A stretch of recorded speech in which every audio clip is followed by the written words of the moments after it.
قیس بن ابی حازم نے یہ روایت کیا ہے، وہ کہتے ہیں التقى ابو بکر و علی رضی اللہ تعالیٰ عنہما جمیعا، آپس میں ملاقات ہوئی حضرت صدیق اکبر رضی اللہ تعالیٰ عنہ کی اور حضرت مولا علی رضی اللہ تعالیٰ عنہ کی۔ تو کتنا خوبصورت ماحول ہوگا، یہ لفظوں میں اس کی منظر کشی ہے۔ کہتے ہیں فتبسم ابو بکر رضی اللہ تعالیٰ عنہ فی وجہ علی رضی اللہ تعالیٰ عنہ،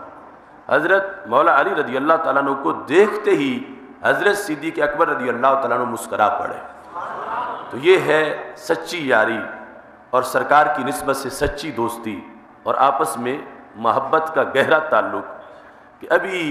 مزید گفتگو نہیں ہوئی، دیکھتے ہی حضرت صدیق اکبر رضی اللہ تعالیٰ عنہ جب مسکرائے، فقال له علی رضی اللہ تعالیٰ عنہ ما لک تبسمت فی وجہی، تو حضرت علی رضی اللہ تعالیٰ عنہ نے پوچھ لیا کہ اے صدیق اکبر رضی اللہ تعالیٰ عنہ کا یہ سبب کیا ہے کہ آپ مجھے دیکھتے ہی مسکرا پڑے؟ یعنی مسکراہٹ اتنی قریب تھی کہ ابھی گفتگو ہوئی نہیں، مسکراہٹ کا ظہور پہلے ہی ہو گیا ہے۔ تو اس سے پتہ چلتا ہے کہ اس کا سبب کوئی پہلے موجود ہے، یعنی اگر بات چیت کر کے میں کوئی بات کرتا پھر تم مسکراتے تو وہ مسکراہٹ تھی میری بات پر مرتب ہونے والی، لیکن یہ دیکھتے ہی جو مسکراہٹ فوراً چھلک پڑی ہے تو پتہ چلا کہ اس کے نیچے کوئی سبب اور ہے۔ اور یہ حضرت مولا علی رضی اللہ تعالیٰ عنہ دیکھ رہے تھے، کیونکہ مسکراہٹ کی بھی کئی قسمیں ہیں۔ ایک ہوتا ہے وہ ہنسنا جو تضحیک امیز لہجے میں ہو، اور ایک وہ ہے مسکراہٹ تبسم جو کسی کی محبت اور تعظیم اور پیار کے لیے ہے۔ حضرت مولا علی رضی اللہ تعالیٰ عنہ ادائے مسکراہٹ کو دیکھ رہے تھے کہ یہ محمود مسکراہٹ ہے، تو اس کا کوئی باعث کتنا محمود ہوگا۔ آپ نے فرمایا کہ کس وجہ سے آپ مجھے دیکھتے ہی مسکرائے ہیں؟ فقال له، دیکھیں حضرت صدیق اکبر رضی اللہ تعالیٰ عنہ کیسے سنت کے رنگ میں رنگے ہوئے، یہ جن کی مسکراہٹ کے پیچھے کوئی سنت ہے، جن کی مسکراہٹ کے پیچھے شریعت ہے، جن کی مسکراہٹ کے پیچھے کوئی سبب ہے شریعت اور دین کا، جس کی بنیاد پر یعنی ہر ادا کے اندر کس انداز میں نبی اکرم صلی اللہ علیہ وسلم کی شریعت کو انہوں نے محفوظ رکھا ہے۔ تو حضرت صدیق اکبر رضی اللہ تعالیٰ عنہ نے یہاں بھی ایک حدیث کا حوالہ دیا کہ میں مسکرایا ہوں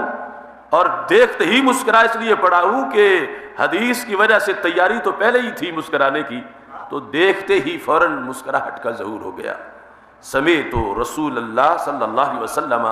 یقول، میں نے اللہ کے رسول علیہ السلام کو یہ فرماتے سنا ہے، یعنی کسی کے ذریعے سے مجھ تک حدیث نہیں پہنچی، میں خود گواہ ہوں، یعنی حدیث مرفوع متصل سمیت سب سے مضبوط انداز ہے حدیث کو روایت کرنے کا۔ اگر تا ان رسول اللہ الرسول اللہ صلی اللہ علیہ وسلم سرکار سے یہ مروی ہے تو پھر ہو سکتا ہے کسی اور نے سنا، اس سے کسی اور نے سنا، اس سے کسی اور نے سنا، پھر مجھ تک بات پہنچی، یا کسی ایک نے سنا، یہ کئی احتمال ہو سکتے ہیں۔ یہاں یہ ہے کہ ڈائریکٹ میں نے آپ سنا، سمیت النبی صلی اللہ علیہ وسلم، میں نے اللہ کے رسول علیہ السلام سے یہ سنا ہے، لا یجوز احد الصراط الا من كتب له علی بن ابی طالب الجواز، کہ میں نے اللہ کے رسول علیہ السلام سے یہ سنا ہے کہ پل صراط سے وہی پار ہوگا جسے علی المرتضیٰ رضی اللہ تعالیٰ عنہ گزرنے کی ٹکٹ عطا فرمائے گا۔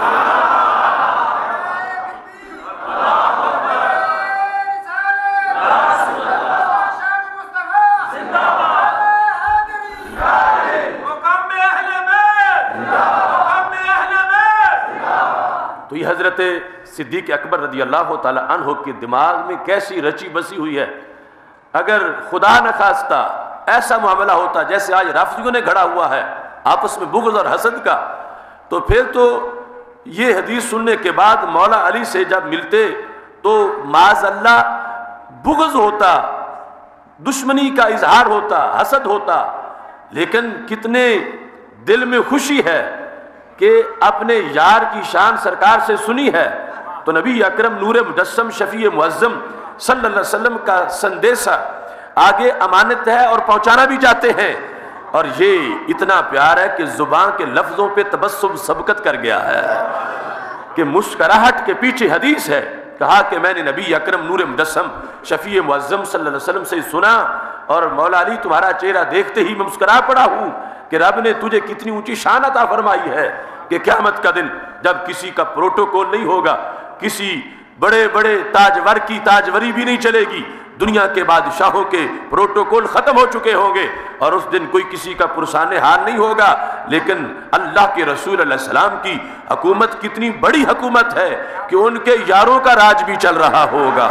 تو نبی اکرم نور مجسم شفیع معظم صلی اللہ علیہ وسلم کے اس اختیار کی بنیاد پر جو رب نے آپ کو مختار بنایا ہے، آپ نے آگے یہ کنٹرول اے مولا علی رضی اللہ تعالیٰ عنہ کا تجھے عطا فرما دیا ہے کہ جس کو آپ لکھ کے دیں گے لیٹر، اتھارٹی لیٹر گزرنے کا پل صراط وہی پار کر سکے گا۔ الا من کاتب لہ علی رضی اللہ تعالیٰ عنہ، کوئی نہیں گزر سکے گا سوائے اس کے جس کو حضرت علی رضی اللہ تعالیٰ عنہ لکھ کے دیں۔ کیا لکھ کے دیں؟ الجواز۔ یہاں جواز ہے گزرنے کی اجازت۔ جدید عربی میں پاسپورٹ کو جواز کہتے ہیں، جواز السفر۔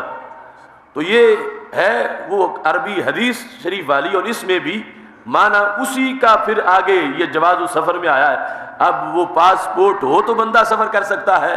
یعنی ایک ملک سے دوسرے ملک کی طرف۔ تو یہ سفر جو اس نے کرنا ہے پل صراط والا، اور آگے پھر جنت میں داخل ہونا ہے، جو اس کا پاسپورٹ ہے، جو اس کی سند اور سرٹیفکیٹ ہے، اس پر قلم چلے گا تو مولا علی رضی اللہ تعالیٰ عنہ کا چلے گا۔ تو جس کو لکھ کر دیں گے حضرت مولا علی رضی اللہ تعالیٰ عنہ، پل صراط سے پار وہی گزر سکے گا۔ تو حضرت صدیق اکبر رضی اللہ تعالیٰ عنہ کی مسکرانے کی کتنی خوبصورت وجہ ظاہر ہوئی، اور کتنا رچا بسا ہے ان کی رگ رگ کے اندر پیارے اہل بیت کہ اگرچہ بولے نہ بھی تبسم بھی ترجمانی کر رہا ہے، اور اس کے پیچھے صدیق وہ ہوتا ہے جس کی ہر ادا صداقت پہ ہو، جس کی ہر گھڑی صداقت پہ ہو، جو ہر وقت سچ بولے، دن ہو رات ہو۔ تو یہ کیسی عظیم صداقت ہے کہ مسکراہٹ میں بھی صداقت موجود ہے، اور واضح کر دیا کہ میں بلا وجہ نہیں مسکرایا۔ حالانکہ حدیث اور طریقے سے بھی بیان ہو سکتی تھی، لیکن مسکراہٹ کا باعث جب اس کو بیان کیا تو پتہ چلا کہ خوشی کتنی ہے حضرت صدیق اکبر رضی اللہ تعالیٰ عنہ کو اس اعزاز پر جو ملا کنہیں ہے حضرت مولا علی رضی اللہ تعالیٰ عنہ کو، اہل بیت اطہار رضوان اللہ علیہم اجمعین کو، اس کا ذکر کرتے ہوئے، اس کو یاد کرتے ہوئے مولا علی رضی اللہ تعالیٰ عنہ کو دیکھتے ہی مسکرا پڑے ہیں۔ اور اس انداز میں پھر مسکراہٹ کا سبب آیا کہ میرے محبوب علیہ الصلوۃ والسلام کی جو حکومت ہے، اختیار ہے، قیامت کے دن اس کا بھی اظہار ہوا کہ جیسے حدیث مصطفیٰ صلی اللہ علیہ وسلم میں موجود ہے کہ حوض کوثر قیامت کے دن 4 یاروں کے سپرد کر دیا جائے گا، ہر کونے پہ کھڑے ہوں گے ان میں سے ایک۔ اب یہ چاروں جن کے انداز ایسے ہیں کہ حوض کوثر کو 5-6 کلومیٹر ایک سائڈ کی چوڑائی نہیں ہے، 1000 کلومیٹر اس کے ایک کونے سے لے کر دوسرے کونے تک ہے، پھر دوسرے سے تیسرے کونے تک۔ تو ایک کونے پہ کھڑے ہیں حضرت صدیق اکبر رضی اللہ تعالیٰ عنہ، دوسرے کونے پہ حضرت فاروق اعظم رضی اللہ تعالیٰ عنہ ہیں، تیسرے پہ حضرت عثمان غنی رضی اللہ تعالیٰ عنہ ہیں، چوتھے پہ حضرت مولا علی رضی اللہ تعالیٰ عنہ ہیں۔ یہ چاروں کونوں پہ جو کھڑے ہیں، اب دیکھیں ان کے بازو لمبے کتنے ہیں اور ان کی پہنچ کہاں تک ہے کہ یہ ہیں 4 مگر کروڑوں میل کے فاصلے پر چاروں نگرانی کر رہے ہوں گے کہ کہیں کوئی وہ بندہ جو حقدار نہیں ہے پانی کا، پانی پی جائے، ہو ہی نہیں سکتا، یہ چاروں نگرانی کریں گے۔ تو جن کے یاروں کی پہنچ اتنی ہو، ان کے اپنے ہاتھ کا پہنچنا کس انداز کا ہوگا۔ اور معاشر میں جن کے یاروں کی یہ حکومت ہے، ان کی اپنی حکومت کا عالم کیا ہوگا۔ اور اس انداز میں حضرت صدیق اکبر رضی اللہ تعالیٰ عنہ نے جب یہ مسکرایا، فضاحک علی، تو حضرت علی رضی اللہ تعالیٰ عنہ ہنسے اور وقال، ارشاد فرمانے لگے، الا ابشرک یا ابا بکر رضی اللہ تعالیٰ عنہ کا، کیا میں تمہیں خوشخبری نہ سناؤں۔ اب دیکھو دونوں کے دل میں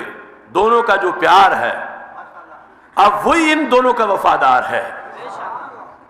جو آج اس پیار پر قائم ہے۔ تو حضرت علی رضی اللہ تعالیٰ عنہ نے یہ سن کے اپنی بھی سنائی، اور اپنی نہیں، حقیقت میں حدیث مصطفیٰ صلی اللہ علیہ وسلم کا اظہار کیا، کہا الا ابشرک یا ابا بکر، اے ابو بکر صدیق رضی اللہ تعالیٰ عنہ کا، کیا میں آپ کو خوشخبری نہ سناؤں۔ اس سے پتہ چلا کہ میرے آقا علیہ السلام کی یہ سنت تھی کہ ایک یار کی بات دوسرے کو بتاتے تھے، دوسرے کی پہلے کو بتاتے تھے، اگرچہ براہ راست بھی گفتگو ہو جاتی تھی، لیکن سرکار دو عالم صلی اللہ علیہ وسلم کو پسند یہ تھا کہ جب صدیق اکبر جا کے مولا علی کو بتائیں گے تو پھر انداز اور ہوگا ان کا آپس میں روایت کے لحاظ سے۔ اور جس وقت حضرت مولا علی حضرت صدیق اکبر رضی اللہ تعالیٰ عنہ والی حدیث انہیں سنائیں گے تو امت کو قیامت تک پتہ چلتا رہے گا کہ اللہ کے محبوب علیہ السلام نے آپس میں کس انداز میں ان کو اکٹھا کر دیا ہے۔ اب حضرت علی رضی اللہ تعالیٰ عنہ کہنے لگے یہ ٹھیک ہے جو آپ نے فرمایا حدیث، لیکن مجھے اللہ کے رسول علیہ السلام نے ساتھ ایک شرط بھی بتائی ہے، ٹکٹ میں نہیں دینی ہے پل صراط پہ پار ہونے کا، پاسپورٹ میرا ہی چلے گا، وہ اتھارٹی لیٹر میرا ہوگا، لکھ کے میں نے دینا ہے، مگر دینا کس کو ہے؟ مجھے اللہ کے رسول علیہ السلام نے اس کی ایک شرط بتائی ہے۔ قال علی رسول اللہ صلی اللہ علیہ وسلم لا تکتب الجواز الا لمن احب ابا بکر رضی اللہ تعالیٰ عنہ۔